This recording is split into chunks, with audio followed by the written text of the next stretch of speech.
Welcome to a debate in the race for Pittsburgh Mayor. Brought to you in partnership between KDKA-TV and KDKA Radio. Hello and welcome everyone. I'm Ken Rice and I'll be serving as moderator for this debate. And we're going to begin by welcoming the candidates. Democrat Ed Gainey of Lincoln Leamington and Republican Tony Moreno of Brighton Heights. I'm going to be joined in questioning the candidates by KDKA Money and Politics editor John Delano and KDKA News Radio host Lynne Hayes-Freeland. Here are the rules for the debate. Not many, but here's what we have. The candidates will have 1 minute for answers and an additional 30 seconds for rebuttal. The questioners may chime in with follow-ups here and there, and we'll make sure the response times are fair. Finally, each candidate will have 90 seconds to deliver a closing statement. And so, gentlemen, let's begin. And Mr. Moreno, the first question goes to you. I'd like to begin with an incident in the news since last week. A man died hours after Pittsburgh police shocked him repeatedly with a taser and rolled and pushed him across the street.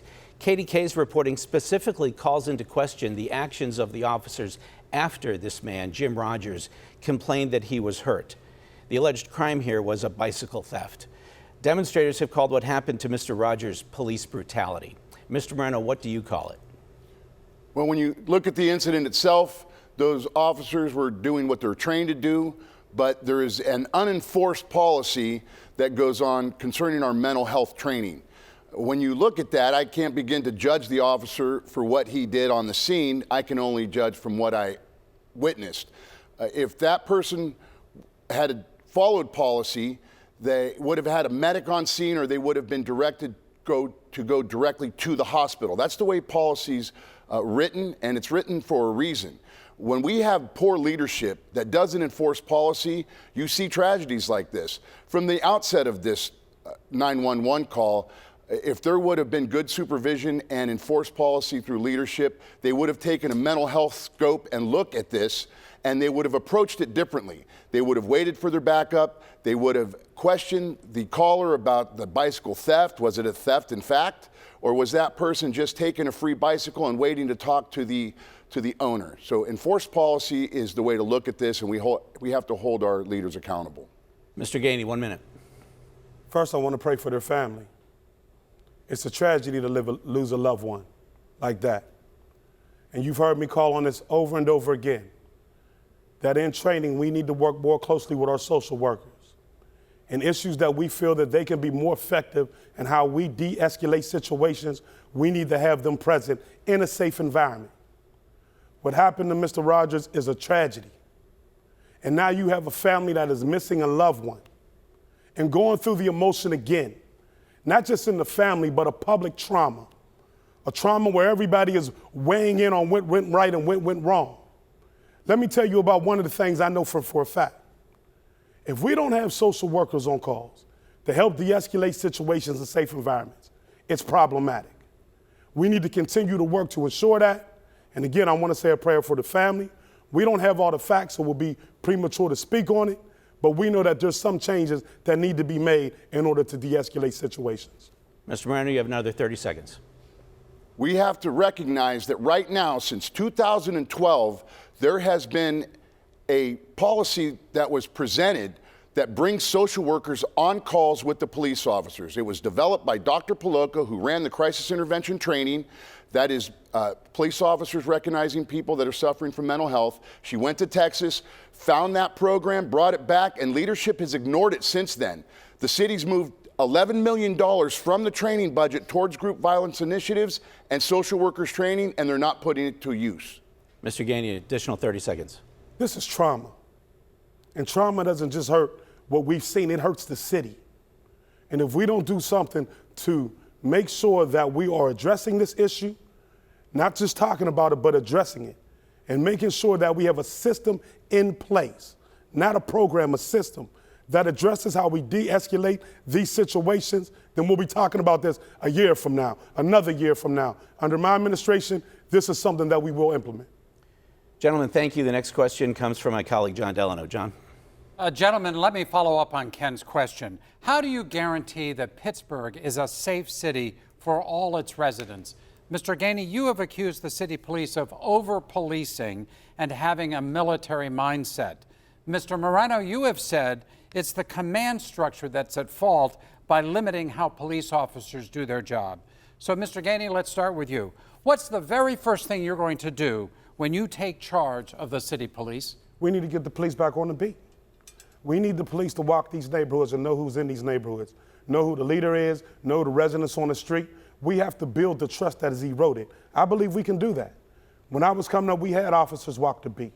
And so I'm laser focused on how we get officers to walk the beat, number one. Number two is that we can have equity in policing across the board.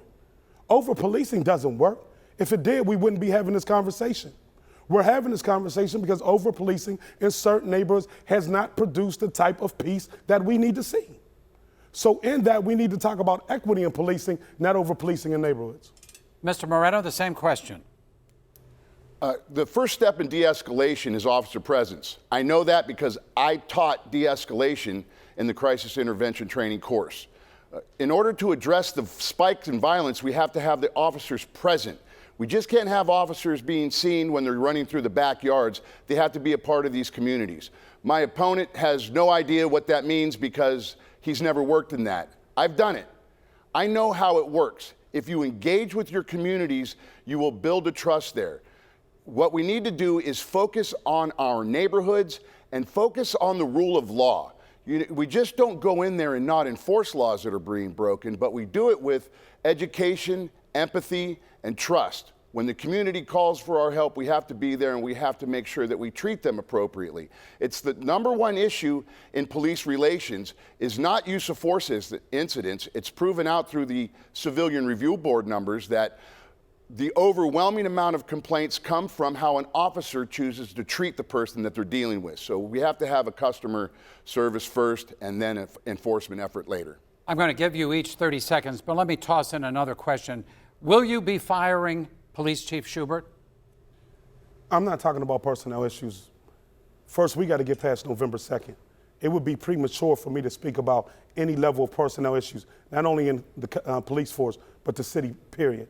I'm not going to do that. I'm not going to be premature. I'm going to wait until November 2nd. Then my team will vet what's necessary for us to improve the city. But I just want to say this.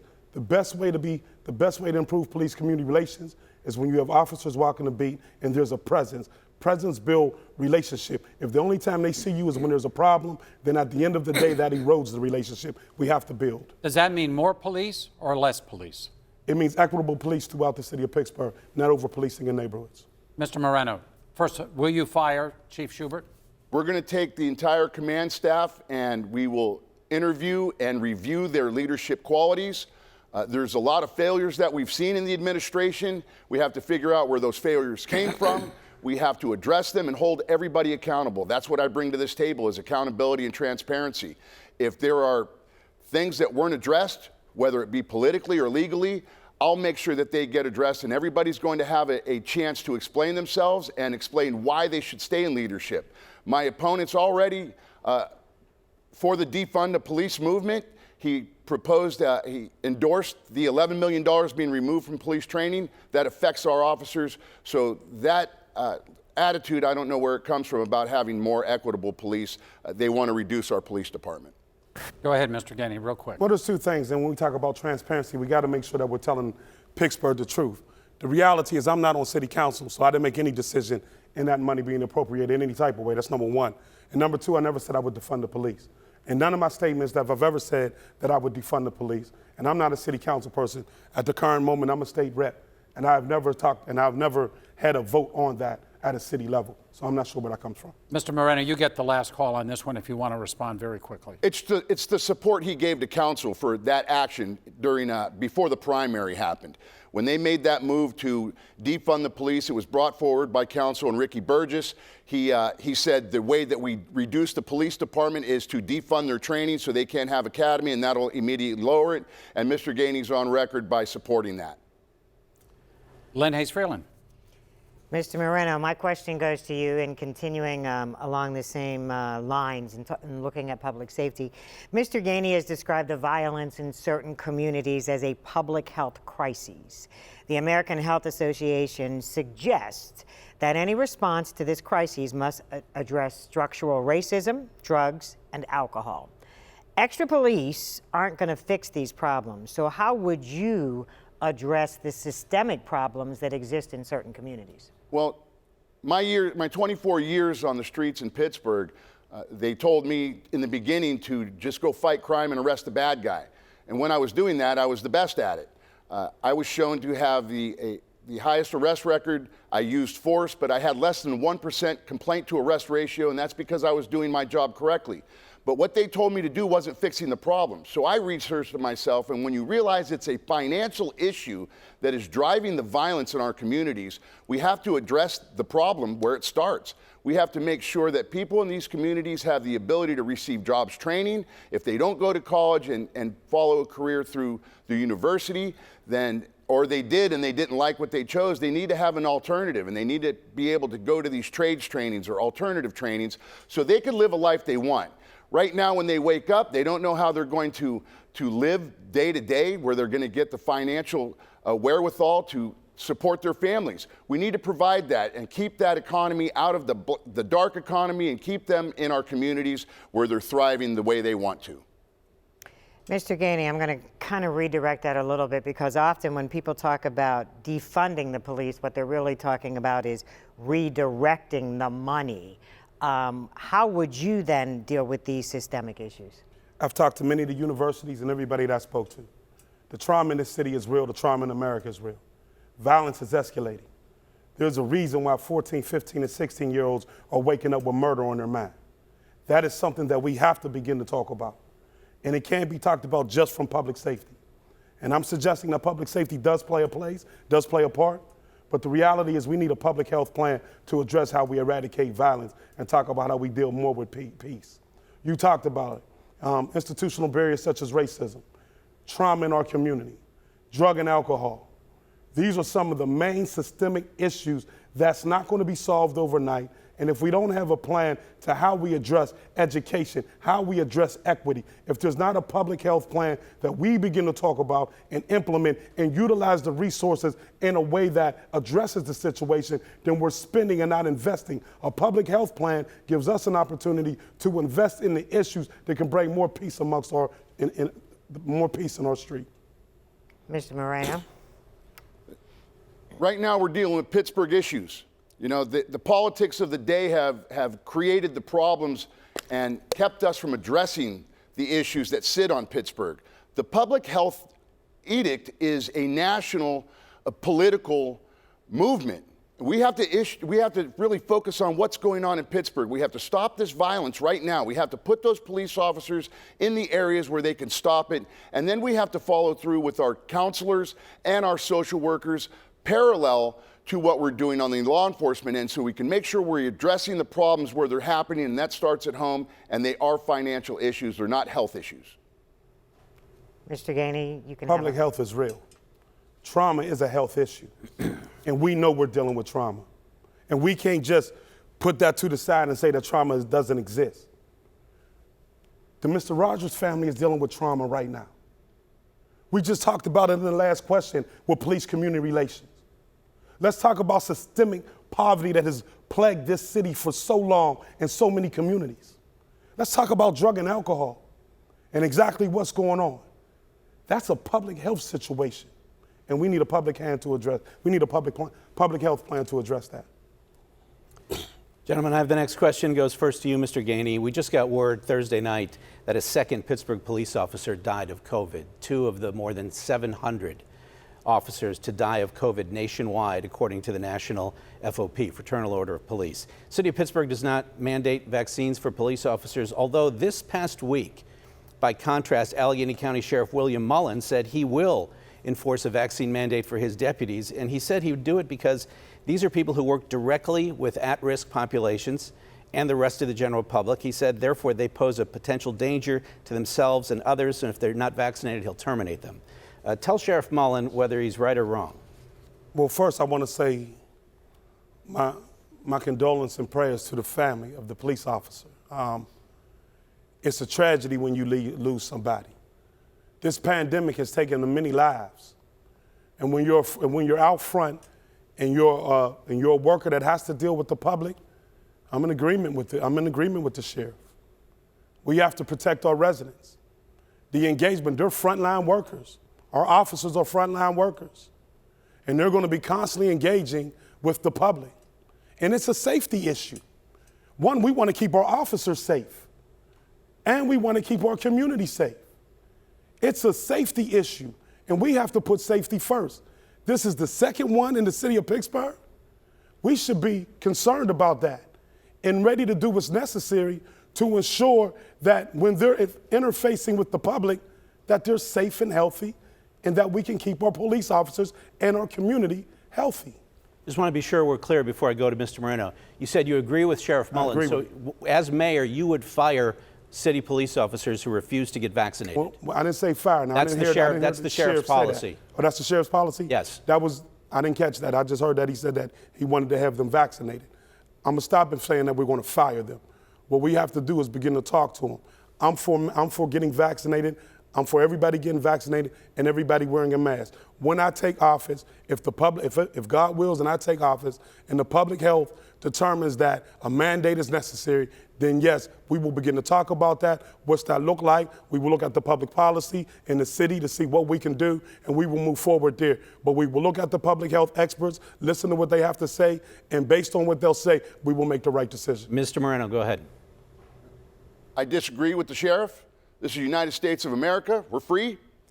If you want to get a vaccine, then you should be able to get a vaccine. The city of Pittsburgh needs to provide that to all their employees, make it available at their workplace, but to mandate it is wrong.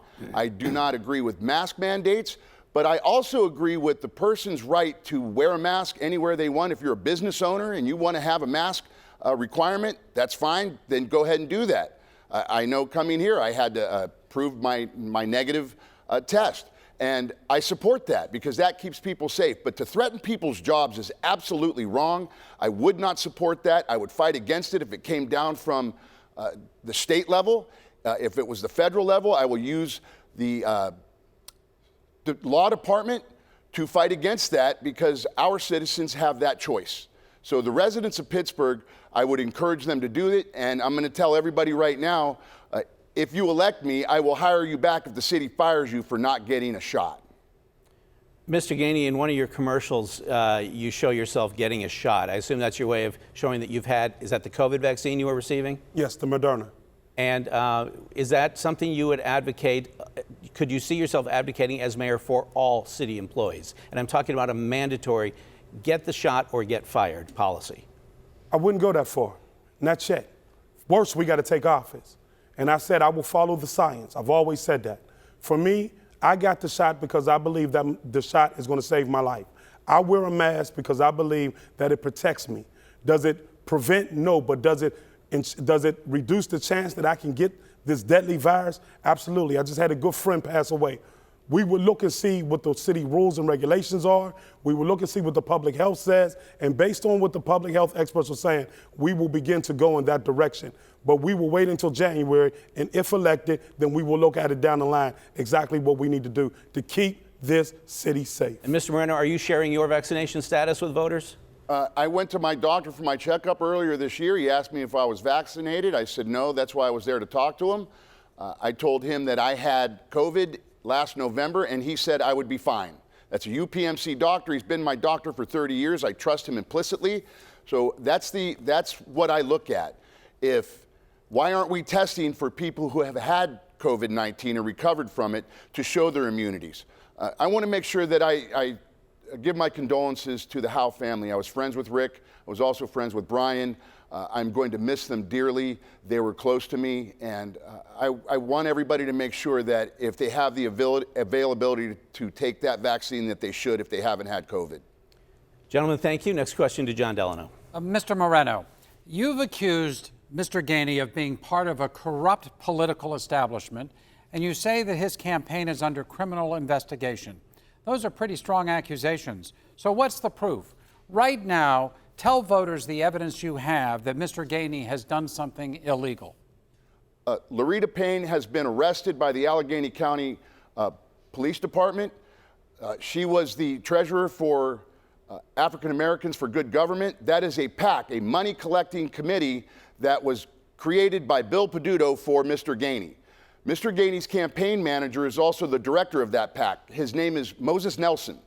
In the arrest report, in the affidavit for the arrest, Mrs. Payne says that Mr. Nelson committed the same crimes in dispersing funds that she's been arrested for. Now, I've been trying to get this search warrant that's written into that affidavit of arrest, and I can't find it. It's supposed to be public. So I am currently suing Allegheny County Police to produce that affidavit and that search warrant. That search warrant has all the information. Mr. Gainey hasn't publicly denounced Moses Nelson, hasn't removed him from his campaign publicly. Mr. Nelson has disappeared. We can't find him. We don't know if he's currently under investigation or if he's under indictment, but that campaign is still under investigation right now. But none of that information you just stated implies that Mr. Gainey did anything illegal. Or are you making that accusation? Mr. Gainey is the CEO of his campaign. He's in charge. He has to sign the same records that I have to sign in my campaign finance report. So ultimately, he's responsible for the people that operate in his campaign finance. Mr. Gainey, your response. I've never been under investigation. AAGG is a separate PAC. I have nothing to do with their finances, and I've never been under investigation. As you just heard him say, he's never said that I was directly involved, because I've never been directly involved. That's just the reality of it. But again, this is politics. I get, he's going to say what he got to say. But the truth is, I've never been under investigation for the AAGG PAC. I have nothing to do with their finances, and people know that. You've never done anything illegal? I've never done anything illegal. Mr. Moreno. Bill Peduto's quoted in the Post-Gazette stating that he wrote checks to African Americans for good government on Mr. Gainey's bequest.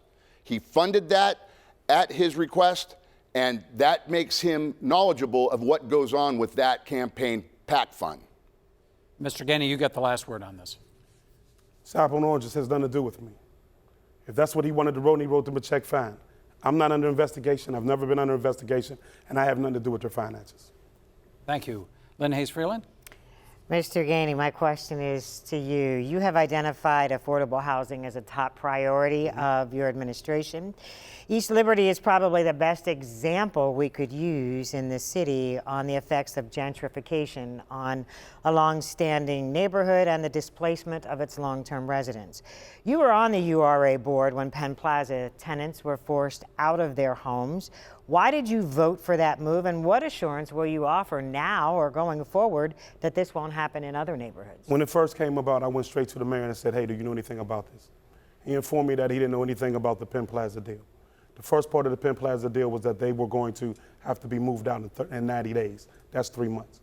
I told him that's uncommon. They socioeconomically, they don't have it. And so I called the first meeting because the mayor told me that he didn't know anything about it. And I called the first meeting in East Liberty to talk about how he was going to fight for us in order to ensure that the Penn Plaza deal didn't happen. We did that. We called the first meeting. The Penn Plaza deal did happen. Here's what I'm going to do. I understand the impact of what happened at Penn Plaza. I understand the families because I know them. And that's why you heard me talk about inclusionary zoning, creating inclusionary zoning throughout this city so that any project that comes before us, affordable housing is already embedded into the project. We need to have an inclusionary zoning law so that we protect the residents of the city of Pittsburgh. And that's one thing I'm going to work on as we talk about how we empower the city through affordable housing. Mr. Moreno, you too have brought the issue of affordable housing to the forefront. Tell me your approach. Well, first, we have to make sure that we know who's responsible for these actions that happened out in East Liberty. My opponent's been the state rep for 10 years out there. He's been part of the process. He's in the URA.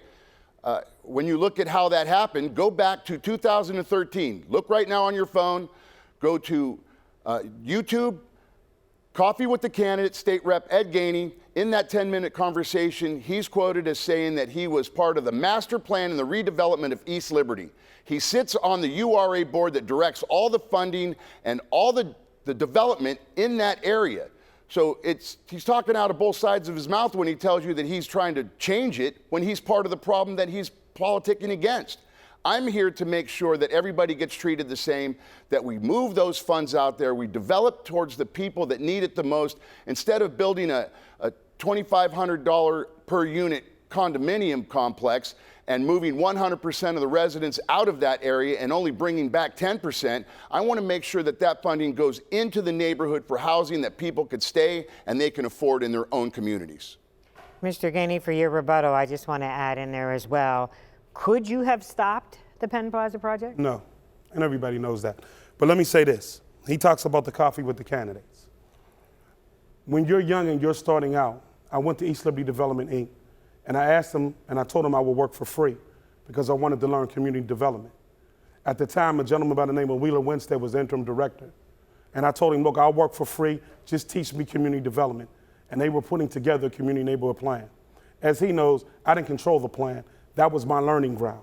And so I took every opportunity to learn community development because that's how you grow into your trade.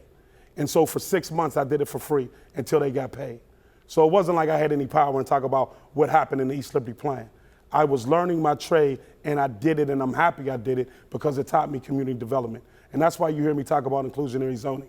When you're young, you have to stop somewhere, start somewhere, and that's where I got my training. Mr. Moreno. That's why we can't have career politicians become politicians, because that's all they learn. They learn how to perform corruption. I mean, he just told you he was proud of what he learned, and look at the devastation it wrought upon that East End community. 7,000 residents moved out because they can't afford to live there. And they did not develop for that community. They developed for other people to come in. That's his area. He abuses his own area, and you could see the results of his process and his leadership ability. He learned it. He's proud of it. I'll change it. Mr. Gainey, quickly. This is where he doesn't understand community plans, because a community plan doesn't dictate where something goes. It's a plan that talks about where you want to see growth in your region. It doesn't talk about what specific developments go there. But again, you have to be able to learn that, and that's why I said it and I'll say it again. That was my learning ground. And so that's where I learned community development. It doesn't dictate where development goes. It's a blueprint, but you got to know that. Ken? All right, thank you, Lynn. We're going to pause now for a quick break. More of KDKA-TV and KDK Radio's Pittsburgh mayoral debate right after this.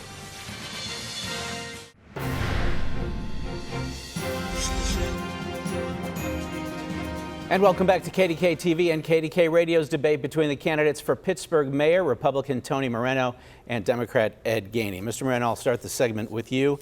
I'd like you to help voters understand what to make of the R next to your name. You first ran, as many people will remember, unsuccessfully for the Democratic nomination for mayor. You then became the Republican nominee via write-in votes, changing your registration to Republican.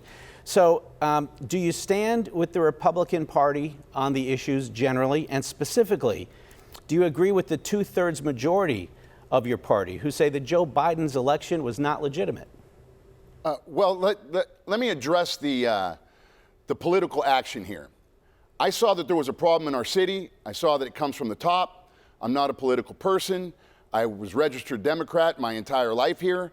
And that's because that's how we have to vote here. So when I decided to run for mayor, that's what I was told. There is no Republican Party here. You run as a Democrat, and that's how you do it. So that's where I went to work. I was not their invited candidate. So I fought with the Democrat Party, which is fractured internally. They're suffering through a movement change inside of the party. But I came in, I performed very well. I almost won the endorsement. I've never been in politics. I got 224 endorsement votes. Now come the primary, people didn't believe that I had the chance to win, so they didn't want Bill Peduto. Ed Gainey won the primary, but I got written in. So people voted for me. So here I am, I'm just taking another vehicle to the finish line. And I don't agree with anything in the Republican Party, and I don't agree with most things in the Democrat Party, because they're both interactive. They work together, and I'm against that. I'm just working for Pittsburgh. So let me just try to get you to be specific about that question regarding 2/3 of the Republican Party, according to polling, does not believe that Joe Biden was the legitimately elected president. Do you disagree with them? Yeah, I disagree with them. The vote came out, and that's how it's done. I mean, it's over. That's what the official said, so that's our president. And we go forward from that. They have to really stop maturating on it, get to the business of making policy that's productive in our communities and in our country. The election was fair. Yeah, they showed it was fair. That's what they told us. Okay. Mr. Gainey, I want to give you a minute on this, but let me just tweak the question a bit. Your defeat of Mayor Peduto in the primary last spring, it was seen as a sign of a rise of progressivism in the local Democratic Party. A movement change, as Mr. Moreno might call it. Progressive can mean things like support for the Green New Deal or free college or Medicare for all. Your opponent has called you a socialist liberal. Does that fit? I'm not a socialist liberal. I have no problem. I'm a Democrat. And I believe that to serve people, you have to serve them throughout the lens, whether that's from the socialist lens to the conservative lens. I believe in serving Pittsburgh. I've been in this city my whole life, and I understand that everybody's not going to have the same ideas and the same values, but I believe they want the same thing. I believe they want their roads done. I believe they want their snow removed. I believe they want good parks. I believe they want good schools. I believe they want good police community relations. I believe they want good public health. I believe they want the things that make a community great. So regardless of what end of the spectrum you on, I'm here to serve you. Because I too want to make sure that our neighborhoods are good. I too want to make sure that we have a working relationship with the school district so that we can continue to improve education. I too want a public health plan to address how we eradicate violence, whether that be drug and alcohol, whether that be gun violence, or whatever we need to do to keep our children safe. That's what I believe in. Mr. Moreno, what makes someone a socialist liberal? That's what they call themselves. You know, there's socialist Democrats. That's their party. That's who Mr. Gainey has surrounding him and supporting him. I haven't heard him call himself that, but when you look at the way he operates, that's who he has in his campaign committees. That's who supports him publicly. I don't begin to understand how that works because it's part of the environmental movement. Mr. Gainey voted for fracking out at the airport.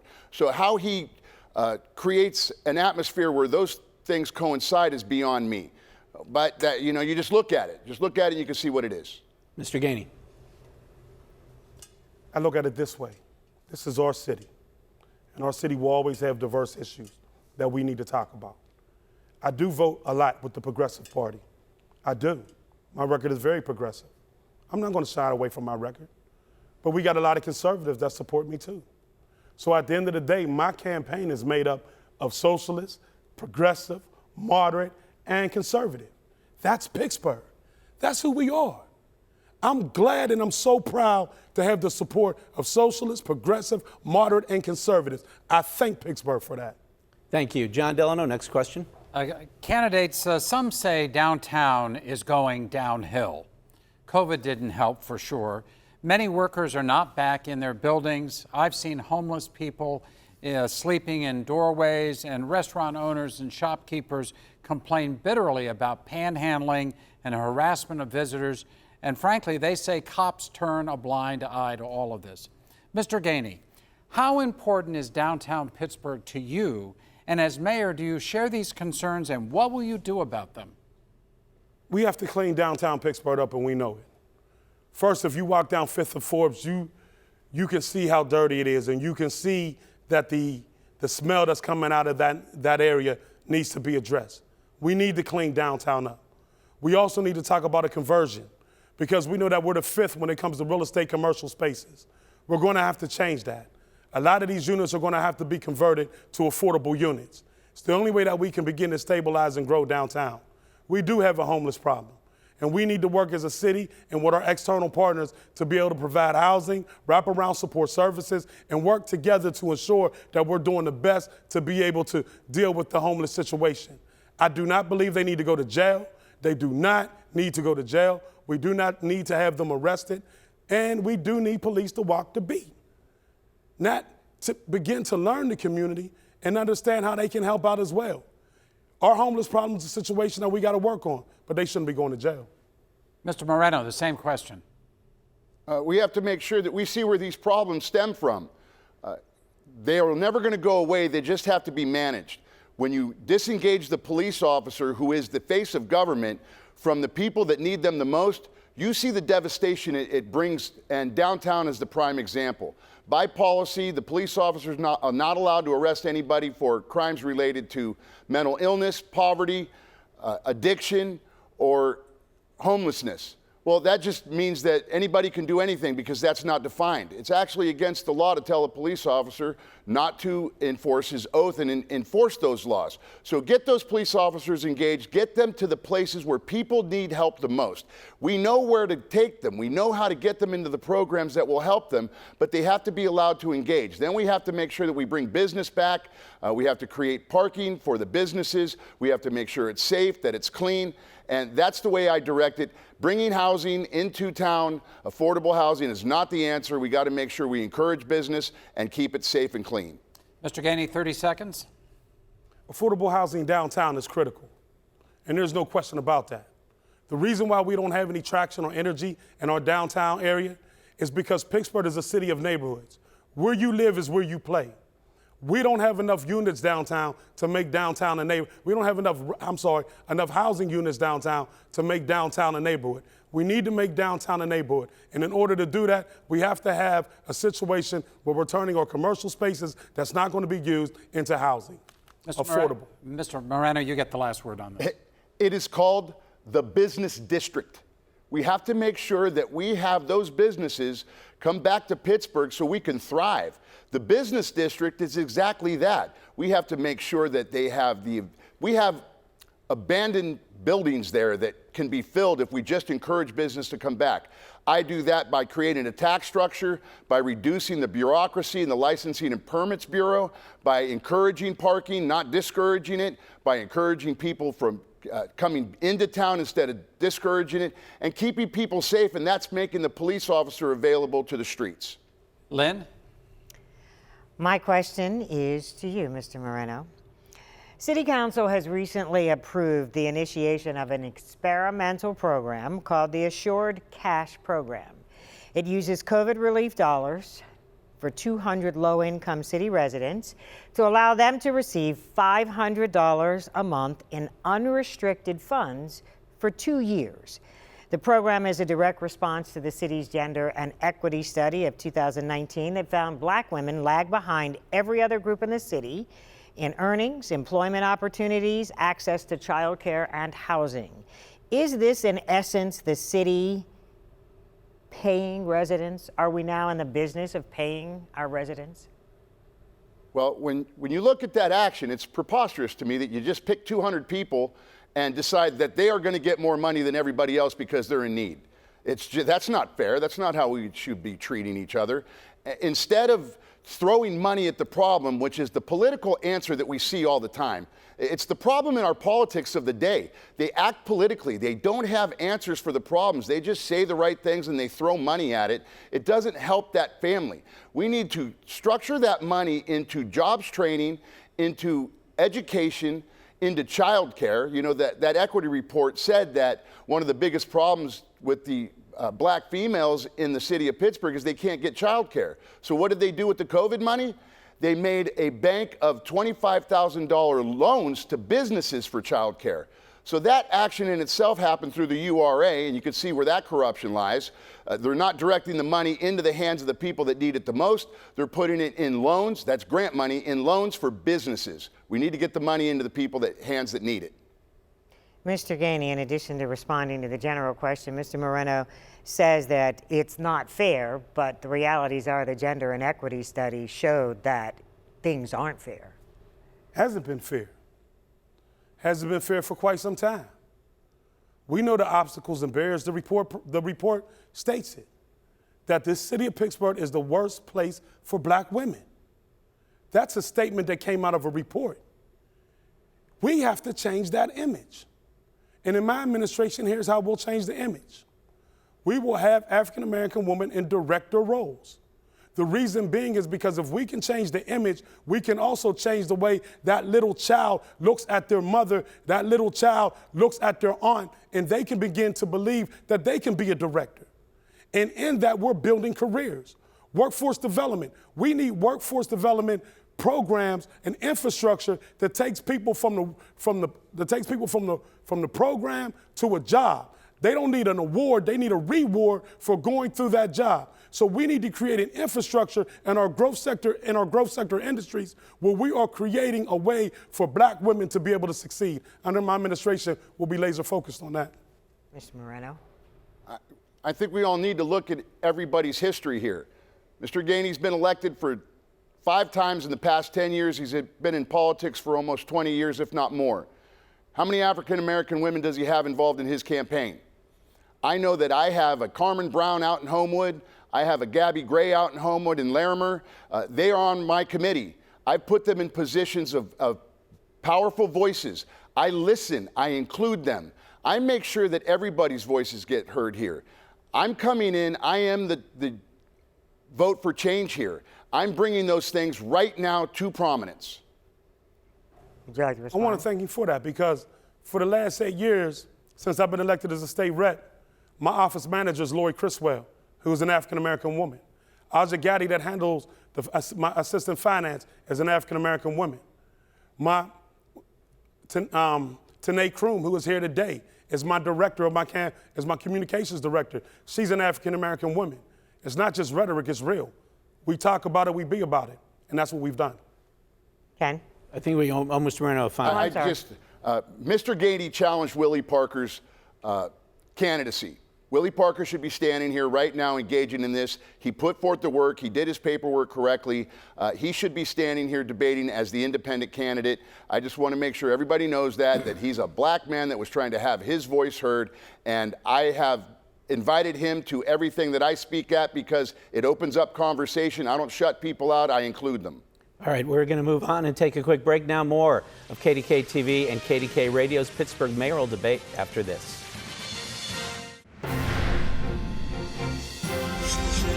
We continue now with KDKA-TV and KDKA Radio's debate between the candidates for Pittsburgh mayor, Democrat Ed Gainey, Republican Tony Moreno. Mr. Gainey, I want to start this segment with you. Enrollment in the Pittsburgh public schools has apparently dropped below 20,000 for the first time in many decades. Some would say that as the city's schools go, so goes the city. So as mayor, would you consider yourself essentially helpless to have any influence on the schools, which after all are run by an independent board? Or would you push as mayor for more influence in the operation of the schools, and if so, how? I don't think we're helpless. I don't think we're helpless at all. This is where partnerships come into play. Whoever the superintendent is, I want to have a working relationship. And I think there's some things that we can do together to really help improve the Pittsburgh public schools. One, I think we have to have an infrastructure that we put together from our growth sector business communities down to our universities, down to our trades, down to PPS, Pittsburgh Public Schools, where we're beginning to talk about what the future of this economy looks like and what the curriculum needs to be in Pittsburgh Public Schools to make sure that our children are getting the best education possible and are preparing them for tomorrow's economy. That is something that we will set up as a table to begin to convene those meetings so that we're having that level of dialogue. Again, I may not have direct influence in how the school board does things, but that's a partnership that we can create. Why? Because it helps the city. Secondly, is that we do have physical assets that we can turn into recreational spots so that after school programs are provided from a city position. That's not something that we have direct influence with the school district, but together we can partner to do some wonderful things. I look forward to partnering with the new superintendent and working together to ensure that we're building a world-class education system. Because you're right, as the school district goes, so does the city. So let's build a world-class one. Mr. Moreno, what could you as mayor do about the city schools? Well, when you look to move somewhere, first thing you do is look and see what the crime rate is and how the schools perform. Our crime rate has skyrocketed, and our schools are performing at the lowest level in the entire Commonwealth. It's not a money issue. We pay $30,000 per student here in Pittsburgh Public Schools. The average statewide is $16,000. It's a leadership problem. As mayor, I would reach out and I would include myself in the process to help them develop first what the problems are. You have to target and find out where the issues are that they're failing, and then find people to fix them. We have the finest education outlets here in the country. We have the University of Pittsburgh, Duquesne, Carlow, RMU. They're all here. We could go recruit and bring leaders from those areas and bring them into the Pittsburgh School District and start to target the problems and bring our education in the city up. That way, families will want to come here, they'll want to stay here, we can build our legacies here, and that'll make everything better. Once the crime rate, we can bring that down, it'll be safer for our students. Our students will then be able to learn. We need to provide them with the ability to sometimes eat And if those programs before school or after school can be run by the city, that's how we'll help. But beyond, Mr. Gainey, back to you, beyond meeting and collaborating with the school board and the superintendent, would you use your position, your visibility as mayor, to push for some structural change, which would allow the mayor of Pittsburgh, any mayor of Pittsburgh going forward, to have more influence in the school board? One idea floated years ago was to allow the mayor to appoint at least some of the school board members himself. I haven't seen where that model worked. I know people talk about it, but when you look across the country, we can't point to where it worked. I'm very comfortable with elected school board. I just believe that there needs to be more partnerships across the board where we're talking to each other and we're moving out of a silo environment and into an environment where we're coming up with solutions for the school, for our children in schools. I haven't seen one model that worked when we talk about whether we incorporate from a mayor's position more people on the board. I'm very comfortable with an elected school board, and I'm willing to work with them to ensure that we create a world-class education system for our children. Mr. Moreno, would you push for any kind of structural change, using your clout as mayor to raise the subject and to advocate for it?